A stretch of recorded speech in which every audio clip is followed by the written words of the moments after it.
IIT jam का आप exam दे रहे हैं, चाहे आप आईआईटी जेईई का भी दें, सबका यही कोशिश होता है कि आईआईटी बॉम्बे सबको जाना है। अगर टॉप आईआईटीज़ की बात की जाए, सारे आईआईटीज़ की भी बात की जाए, तो टॉप का जो आईआईटी है वो है आईआईटी बॉम्बे, है ना?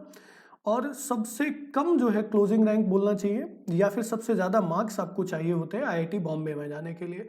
दोनों के लिए, इवन जेईई का एग्ज़ाम, जेईई की तो खैर हमें नहीं बात करनी है, बट जेईई में भी ऐसा है कि आईआईटी बॉम्बे टॉप का आईआईटी है, सबको वहीं पे जाना है ना? तो जैसा आपको थंबनेल दिख रहा है, इस वीडियो में अपन इसी पे बात करने वाले हैं कि आईआईटी बॉम्बे में जाने के लिए कितने मार्क्स चाहिए। रैंक तो आपको आप ऑफिशियल वेबसाइट जैसे 2025 का आप देख लीजिए। 2025 के ऑफिशियल वेबसाइट को ओपन करिए और उसमें जो फिफ्थ एडमिशन लिस्ट था, 5 एडमिशन लिस्ट आए थे, फिफ्थ एडमिशन लिस्ट आप डाउनलोड कर लीजिए और आपको दिख जाएगा कि आईआईटी बॉम्बे कितने पे क्लोज हो गया था। आपको पता है कि आईआईटी जैम में 10 से 15,000 स्टूडेंट्स एग्जाम देते हैं, है ना? तो 10 से 15,000 स्टूडेंट्स में आप अगर क्लोजिंग रैंक देखेंगे, मैं अभी आपको दिखाने वाला हूँ आईआईटी बॉम्बे का, तो कुछ टॉप के 20, 25 या 30 स्टूडेंट रहते हैं। 15,000 में से जो टॉप के 20 स्टूडेंट्स हैं वो लगभग आईआईटी बॉम्बे जा सकते हैं। रैंक का यही सिस्टम है भाई, 1 से लेके 20 तक या 1 से लेके में भी 30 तक रैंक अगर रहेगा तो आप आईआईटी बॉम्बे जा सकते हैं। अब मार्क्स कितने चाहिए उसको हम इस वीडियो में समझेंगे। केवल आईआईटी बॉम्बे की बात नहीं करेंगे, बाकी आईआईटीज का भी मैं आपको क्लोजिंग रैंक दिखाऊंगा कि कितना है, और उसके बाद मार्क्स की बात करेंगे कि आईआईटी बॉम्बे में जाने के लिए या फिर जो ओल्ड आईआईटीज हैं उनमें कितने मार्क्स चाहिए जाने के लिए, या फिर किसी आईआईटी मिलने के लिए कितने मार्क्स चाहिए। ये तो हो गई टॉप आईआईटी। भाई बाद में क्या रहता है बच्चों का कि भाई कोई तो आईआईटी मिले कम से कम, है ना? क्योंकि 15,000 में सबको आईआईटी नहीं मिलता। ओके, तो वीडियो स्टार्ट करते हैं और सबसे पहले क्लोजिंग रैंक इन सबका देख लीजिए, फिर अपन मार्क्स के बारे में बात करेंगे। अगर आईआईटी बॉम्बे की हम बात करेंगे तो 35 आपका क्लोजिंग रैंक था।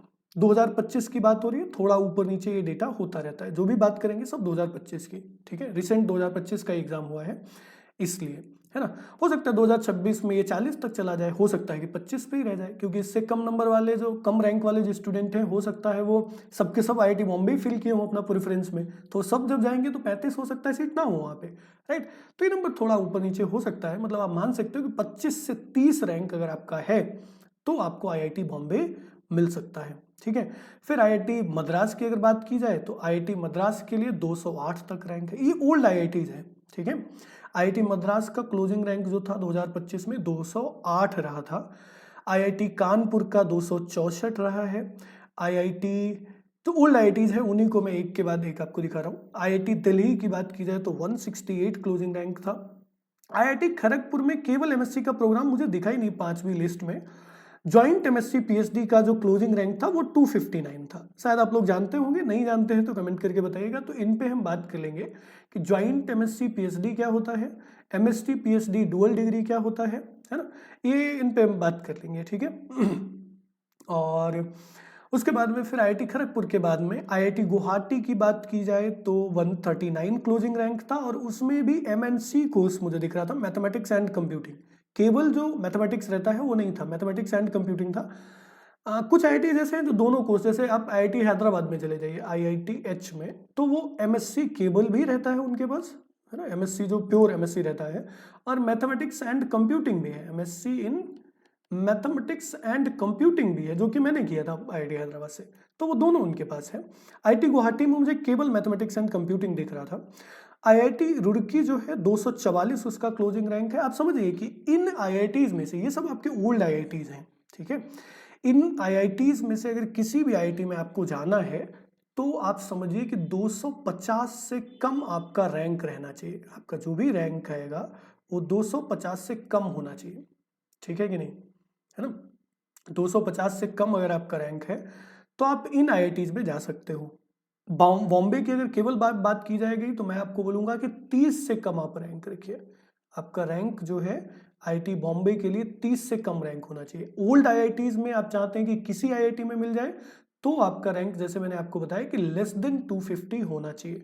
250, ये जनरल कैटेगरी की बात हो रही है, ये ध्यान रखिए हमेशा कि जो भी मैं बात कर रहा हूँ सब जनरल कैटेगरी वालों के लिए। बाकी सबके लिए थोड़ा सा रैंक कम हो जाएगा, थोड़ा सा आपका मार्क्स भी कम हो जाएगा, है ना? डिटेल में आपको देखना है तो ऑफिशियल वेबसाइट से आप लिस्ट डाउनलोड कर लीजिए, एडमिशन लिस्ट जो लास्ट वाला है वहाँ पे देख सकते हो। मार्क्स वहाँ पे नहीं मिलेंगे, रैंक तब भी आपको मिल जाएगा, अलग अलग कैटेगरीज का अगर आपको देखना है तो ओपन कैटेगरी के यहाँ पे बात हो रही है, जनरल मतलब ओपन कैटेगरी, ठीक है। तो ये ओल्ड आईआईटीज का क्लोजिंग रैंक आपको मैंने दिखाया, मार्क्स पे अभी आएंगे, बात करेंगे। बाकी मैंने सबका ये देखिए यहाँ पे लिस्ट भी बनाया, मार्क्स भी आपको दिए गए हैं। तो जब आप अदर आईआईटीज की बात करेंगे तो अदर में मैंने जो टॉप का एकदम आईआईटी था, मतलब जो सबसे बाद में क्लोज हुआ है या फिर जिसका सबसे ज़्यादा क्लोजिंग रैंक था, वो है 756। आई थिंक कि आईआईटी धनबाद का ये रहेगा 756। आईआईटी पटना, आईआईटी धनबाद, है ना, आईआईटी पलक्कड़, इनके क्लोजिंग रैंक मतलब सबसे बाद में आते हैं या फिर सबसे ज़्यादा होते हैं। सबसे बाद में ये क्लोज होते हैं या फिर सबसे लास्ट तक स्टूडेंट को ये लेते हैं। आईआईटीज़ का अगर कोई प्रेफरेंस दिया जाए तो मतलब सबसे लास्ट में ये आएंगे आईआईटीज़ आपके। आईआईटी पलक्कड़ हो गया, आईआईटी पटना हो गया, आईआईटी धनबाद हो गया, तो इनका सबसे ज़्यादा क्लोजिंग रैंक है। तो अगर बात की जाए कि किसी भी आईआईटी में जाने के लिए मतलब आपको आईआईटी एटलीस्ट मिल जाए कितनी रैंक, तो 750 आप मान के चलिए, है ना। ये नंबर 800 भी जा सकता है, पर मैं बोलूँगा कि आपकी रैंक लेस देन, अगर जनरल कैटेगरी में आप हैं 750 से आपकी कम रैंक है, तो कोई ना कोई आईआईटी आपको जरूर मिल जाएगा। अब चूंकि थंबनेल में आपने आईआईटी बॉम्बे देखा है, तो अपन बात कर लेते हैं कि आईआईटी बॉम्बे जाने के लिए आपको कितने मार्क्स चाहिए, मतलब 30, लगभग 30 रैंक लाने के लिए आपको कितने नंबर्स चाहिए। तो आपको सामने दिख रहा होगा कि आउट ऑफ 100 आपको 60 प्लस मार्क्स अगर आपके आ जाते हैं। ये डिपेंड इस पे भी करता है कि आपका पेपर कितना टफ था। अगर बहुत ज़्यादा टफ है, जैसे 2018 का काफ़ी टफ था, तो उसमें अगर आपके 45-50 भी नंबर है तब भी आप आईआईटी बॉम्बे में टॉप रैंकर्स में आप आ जाते हैं, है ना। इजी आपका था तो कई बार आपके 60 में भी नहीं आते उतने नंबर, टॉप के रैंकर्स में आप नहीं होते, 50-60 के पास आपका रैंक चला जाता है, समझिए, है ना। तो एवरेज की अगर बात की जाए तो 60 के आसपास, 60 या उससे थोड़े ज़्यादा नंबर्स रहेंगे, तो आपको आईआईटी बॉम्बे जाने से कोई नहीं मना कर सकता, कोई नहीं रोक सकता। आईआईटी बॉम्बे आपके लिए फिर ओपन होगा, लगभग आपकी रैंक आसपास 30 के आ जाएगी और आईआईटी बॉम्बे आप जा सकते हैं। जब आप आईआईटी बॉम्बे जा सकते हैं तो फिर ये सब आपके लिए ओपन है, जिसमें भी आप जाना चाहें उसमें जा सकते हैं।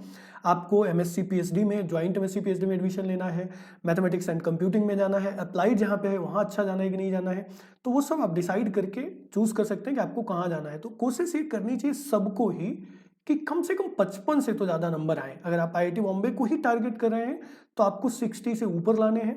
अगर आप ओल्ड आईआईटीज़ को टारगेट कर रहे हैं तो मैं बोलूँगा कि 55 नंबर्स होने चाहिए ओपन कैटेगरी के लिए, समझना।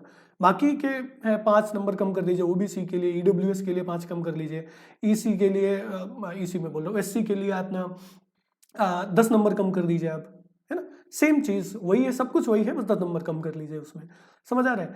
तो इस पे मैं एक और डिटेल में वीडियो बनाने वाला हूँ कि आपको अप्लाइड के लिए कौन से इंस्टीट्यूट्स अच्छे हैं, क्या आपको अप्लाइड चूज करना चाहिए, नहीं करना चाहिए, क्या आपको प्योर लेना चाहिए, प्लेसमेंट के लिए आपको क्या करना चाहिए, उस पर मैं एक वीडियो बनाने वाला हूँ। काफ़ी दिन से मैंने बोला है, बनाया नहीं है, तो उसको मैं बना दूंगा।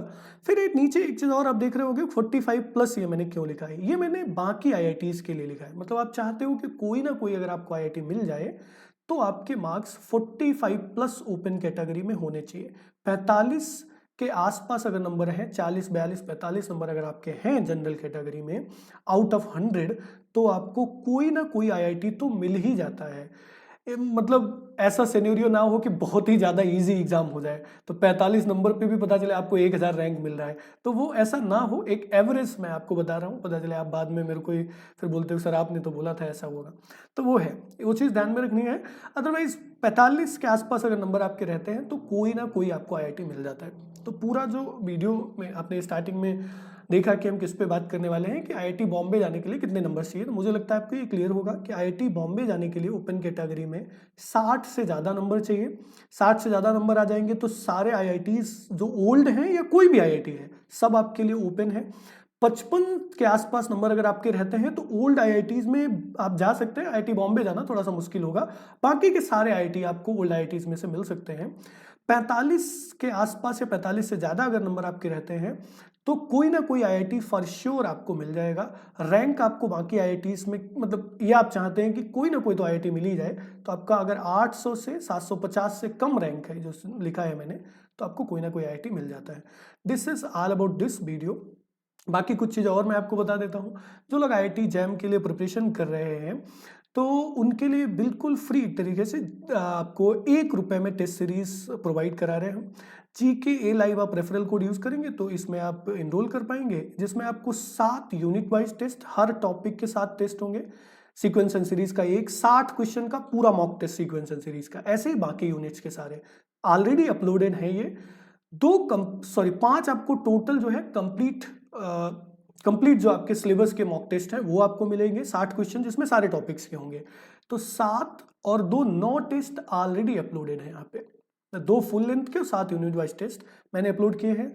9 टेस्ट हैं, आप उनको दे सकते हैं, और 3 अभी कंप्लीट सिलेबस वाले, और मैं अभी अपलोड करूंगा ये 3 टेस्ट कंप्लीट सिलेबस वाले, ठीक है। तो इन सबको आप दे सकते हैं, इनका साथ में सॉल्यूशन भी आपको मिल रहा है, डिस्कशन मैं स्पेशल क्लासेस में कराने वाला हूँ। दूसरी चीज जो मैं आपको बताना चाहूंगा, 2027 के लिए जो लोग प्रिपरेशन कर रहे हैं उनके लिए अक्टूबर 29 को इंटीग्रल कैलकुलस से हमने बैच स्टार्ट किया था। बहुत ज़्यादा उसमें नहीं किया है, बहुत आराम से उसमें चल रहे हैं। इंटीग्रल कैलकुलस पढ़ रहे हैं, कब पढ़ रहे हैं, 8 AM को आपके क्लासेस होते हैं, तो अभी बहुत टाइम है। 15 मंथ वाला सब्सक्रिप्शन आप लोग ले सकते हैं और अपना IIT JEM 2027 के लिए प्रिपरेशन कर सकते हैं। एक चीज़ और बतानी है कि ये ऑल इंडिया मॉक टेस्ट आप दे सकते हैं। Mock test all India organise हो रहा है, कब हो रहा है आपका 23 नवंबर को, राइट। ये टेस्ट भी आप देखिए दीजिए, ये स्कॉलरशिप टेस्ट है, ठीक है। पूरा मॉक टेस्ट है, 3 घंटे का टेस्ट होगा, इसको आप दीजिए।